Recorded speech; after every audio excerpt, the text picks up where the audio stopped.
más que titulares. Informaciones relevantes. En La Cola Feliz. Con Mariela Celis y Nelson Bocarán. Circuito Éxitos.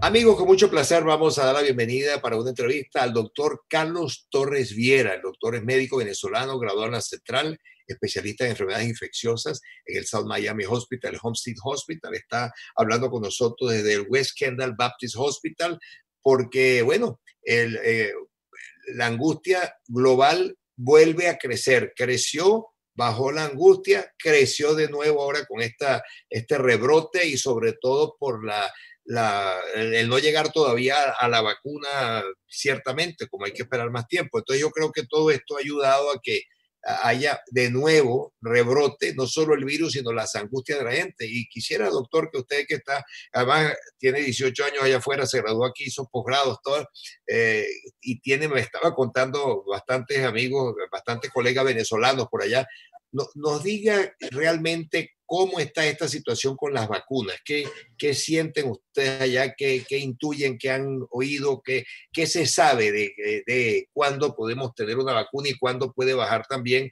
este incremento sorpresivo a través del virus?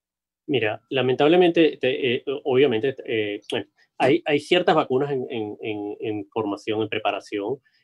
Hay más de 130 vacunas en investigación. Eso habla de vacunas que están en las fases iniciales de investigación hasta las que están en fase clínica. Pero en fase clínica fundamentalmente estamos haciendo seguimiento a 3 o 4 vacunas, ¿no? Estas son las vacunas de la empresa Moderna, la vacuna de Oxford, existe también una vacuna de Pfizer. Estas vacunas están por lo menos la de Moderna, que empezó ayer la fase 3, la de Oxford también está en fase 3. ¿Y qué son la fase 3? La fase 3 es la fase final de experimentación clínica, donde la vacuna o un placebo se le administra a un gran número de pacientes, luego se espera a ver qué pasa con ellos en la comunidad y después hace un análisis de quiénes de ellos se infectaron y quiénes no se infectaron y así tú puedes comprobar si la vacuna realmente es efectiva. Ese proceso obviamente se lleva tiempo porque no es que yo le pongo la vacuna a la persona y lo infecto, yo tengo que esperar a ver qué pasa con sus actividades diarias y si él se infecta espontáneamente, porque no es ético infectar a alguien directamente. Entonces, eso se lleva un tiempo. El gobierno en los Estados Unidos ha anunciado que la vacuna podría estar lista para finales de año. Yo, sin embargo, nosotros creemos que esto no es tan realístico debido al tiempo que lleva no solo terminar esta fase 3, sino también analizar la fase 3. Y luego viene la fase de producción farmacéutica. Si bien las empresas farmacéuticas se están preparando de adelantado a riesgo de perder dinero si la vacuna no funciona en crear más espacio para poder producir la vacuna, yo no pienso que de forma práctica nosotros podamos tener la vacuna antes del año que viene. Claro, antes del año que viene, y se piensa que inclusive después del primer trimestre, como una fecha más posible, ¿no? Correcto, correcto. Ahora, usted que está en Florida, este repunte violento, una vez más, ¿es por falta de cuidado? ¿Es porque el virus, pues, por supuesto que sigue latente? Pero, ¿qué es lo que hace que esto empiece a crecer de nuevo en tantos países donde bajaron de alguna forma la cuota de infección, ¿no? Yo creo que en el caso particular de la Florida se debe a 2 elementos fundamentales. Lo voy a explicar. Uno es la falta de apoyo de la comunidad en cumplir las medidas requeridas para tratar de prevenir la transmisión. La segunda parte obviamente corresponde al gobierno en el sentido del liderazgo político, además del liderazgo en términos de las indicaciones de qué hacer durante esta pandemia. Cuando nosotros tuvimos la primera fase de la pandemia, como por ejemplo Venezuela, que está ahorita en fase ascendente, entonces uno trata de controlar esa fase haciendo lo que en los Estados Unidos nosotros llamamos el lockdown, que fue básicamente cerrar completamente la ciudad prácticamente, claro, a las actividades. Uh-huh. Eso lo que permitiría era que bajara la curva, que bajaran los números, pero nosotros sabíamos que no iban a desaparecer, la transmisión iba a seguir porque no íbamos a poder eliminar completamente el virus. Por lo tanto, cuando uno empieza a abrir la ciudad otra vez, siempre va a haber riesgo de que se vuelva a haber expansión de los casos. El punto es que tú tienes que tratar de controlar eso. ¿Y cómo lo controlas? Haciendo muchas pruebas, así, identificando rápidamente los casos, identificando rápidamente los contactos de esos casos para evitar que se los sigan transmitiendo a otros, ¿ok? Y por parte de la comunidad, colaborando con el uso de la máscara, colaborando con el distanciamiento social. Ninguna de esas cosas pasó, ni el gobierno hizo la parte de hacer búsqueda de casos, identificar los casos, identificar los controles, aislarlos, ni la comunidad colaboró. Entonces, lo que se vio ahorita en esta segunda fase aquí en Miami y en parte de los Estados Unidos es simplemente lo que se podría esperar. Si, por ejemplo, en España, ¿qué pasó con la parte norte de los Estados Unidos? New York, Washington, New York, Massachusetts, Connecticut, Sí, y después sí. con España, con Europa, que ellos lograron bajar los niveles a un lado muy extremo. Nosotros en Florida nos abrimos la ciudad mucho antes de que los niveles estuvieran muy bajos. Entonces estamos empezando desde un nivel de transmisión más alto. Más En alto. cambio, en el caso de... Y entonces por eso ellos se mantienen todavía más bajos. Ahora, si no se cuidan, si ellos no son cuidadosos en hacer muchas pruebas, en hacer el aislamiento, etcétera, y la comunidad en colaborar, también van a empezar a ver los aumentos de los casos en esa ciudad, porque el virus no ha desaparecido. El único sitio donde el virus no está, donde lo lograron eliminar, fue Nueva Zelanda, porque es una isla y está cerrada. Mientras permanezca cerrada no vuelve a entrar, pero en lo que abra vuelve a entrar el virus. Esa me decía usted de Islandia. En New Zealand. En Nueva Zelanda, claro, Nueva sí, Zelanda. Ciertamente, que lo pusieron como un ejemplo, ¿no?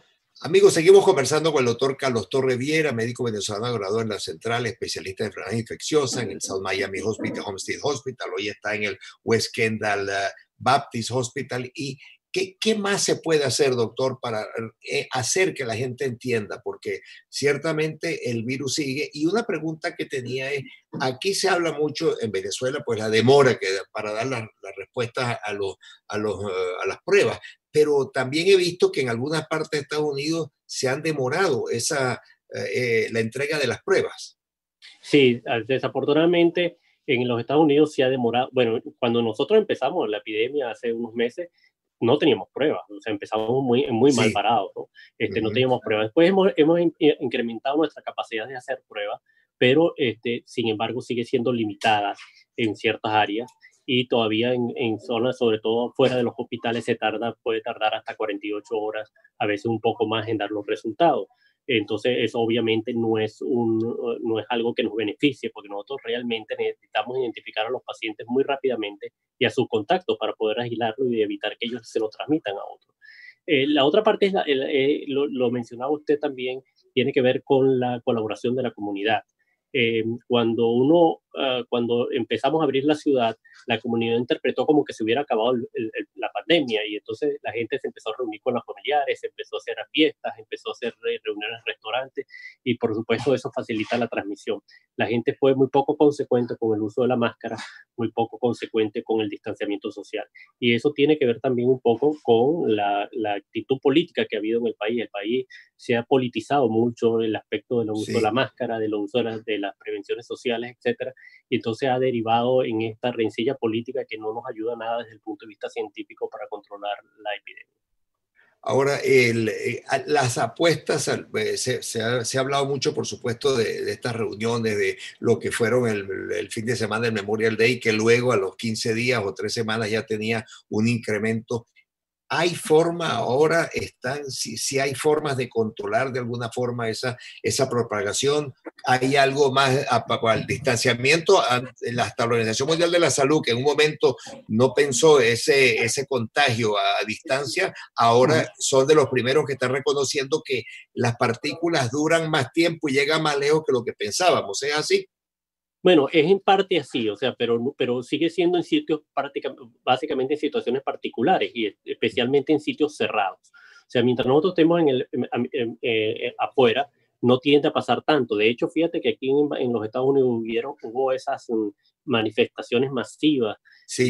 después de la Protesta muerte del de ciudadano. Floyd. Exacto, y no hubo brotes significativos asociados con esa. ¿Por qué? Porque probablemente era al aire libre. Entonces, en la parte que dice la transmisión a través del aire es posible, sí es posible en áreas cerradas y a distancias relativamente cortas. Entonces, ¿cuál es la implicación de eso? Justamente lo que hemos mantenido, o sea, en caso de la gente que va a restaurantes, la gente que va a las discotecas, la gente que va a los bares, son áreas de alto riesgo, porque porque son áreas cerradas donde la ventilación no es muy buena y hay mucha gente junta y ahí se puede transmitir masivamente la infección.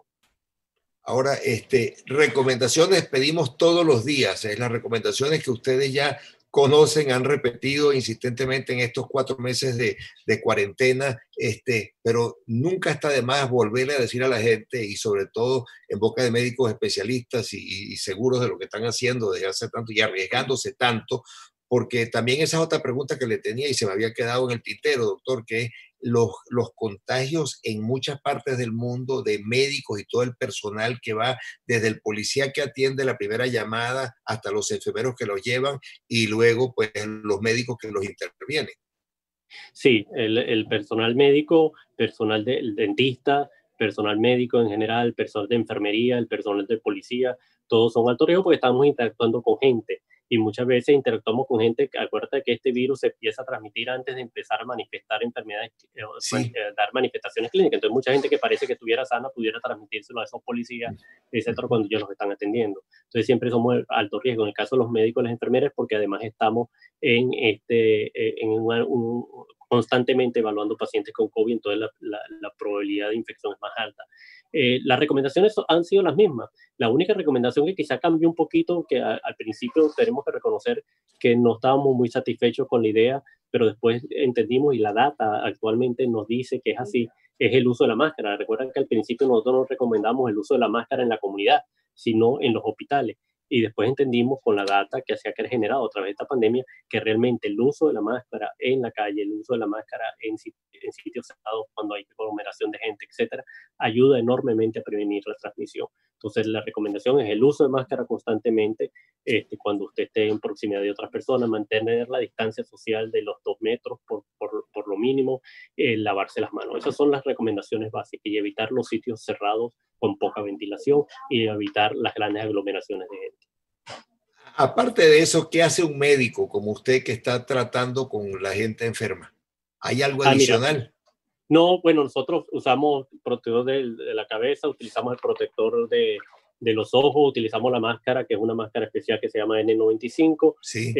Nos vestimos cuando vamos a ver un paciente ya con COVID, usamos como una batola como plástica, que nos cambiamos, nos quitamos constantemente cada vez que vemos un paciente, entonces, y utilizamos guantes. Pero ese es el caso en donde estamos evaluando pacientes particularmente que ya sabemos que tiene COVID o que tiene alto riesgo de que por la enfermedad clínica que tiene COVID. Entonces, sí, eso es lo que se llama equipo de protección personal. Sí, bueno, le agradecemos muchísimo, doctor, de verdad que agradecido por recibir nuestra llamada y darnos toda esa información, y de verdad que le agradecemos a nombre de tanta gente que tienen que ver y sobre todo que sea un compatriota, el doctor Carlos Torres Viera, médico venezolano de la Universidad Central de Venezuela, especialista en enfermedades infecciosas. Les decía que está hoy en el West Kendall Baptist, pero ha estado en el South Miami Hospital y Homestead Hospital. Así que, doctor, si acaso un mensaje final para los compatriotas. Sí, muchas gracias por la invitación, un placer. Como siempre, pensando mucho en el país, pensando mucho en ustedes, sobre todo ahorita que se pone en la fase dura de la epidemia en Venezuela también. Nuevamente, la colaboración de la comunidad es muy importante, independientemente de cualquier otra cosa. Hay que cuidarse, hay que mantener el distanciamiento, hay que evitar las aglomeraciones y hay que utilizar la mascarilla. Eso nos va a ayudar enormemente. Bueno, muchísimas gracias, doctor. Gracias. Y suerte y mucho éxito. Y que el ángel de la guarda lo acompañe, porque ahí sí es verdad que está la cosa delicada, ¿no? Muchas gracias. Igualmente ustedes. Ok, gracias. Seguimos, amigos, en La Cola Feliz por Éxitos.